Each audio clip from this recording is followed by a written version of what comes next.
हनुमते वीरवायुपुत्राय धीमते शनिपीडा भयनाशं कुरु कुरु महाबल बालांगाय महावीर्याय रामदूताय तेजसे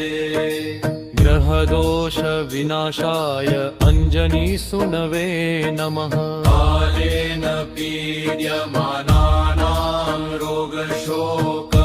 रोगशोकभयातुराम् पालयस्व कृपादृष्ट्या संकटे मारुतात्मज शनिदृष्टि प्रशान्त्यर्थं ध्येयं नाशय प्रभो धर्मबुद्धिं प्रकाशय भक्तहृदये सदा विभो दुष्टशक्ति निवाराय भूतप्रेत भयच्छिदे कवचं मे प्रयच्छ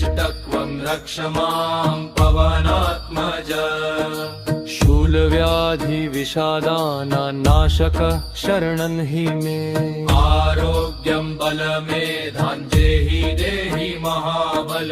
रामनाम प्रतिष्ठाता सत्यधर्म प्रवर्तक पापताप प्रशमनं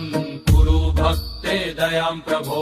शनैश्चरस्य कोपं वं सौम्यं कुरु कृपाकर कराणां शान्तिदो देव हनुमन्नमोऽस्तु ते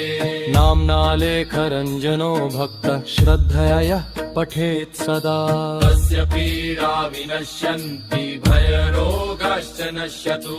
कुञ्जिकेयं रहस्यानि हन्मुत्कृपया कृतम् पठतां नित्यकालेषु शान्ति आरोग्यवर्धिनी ॐ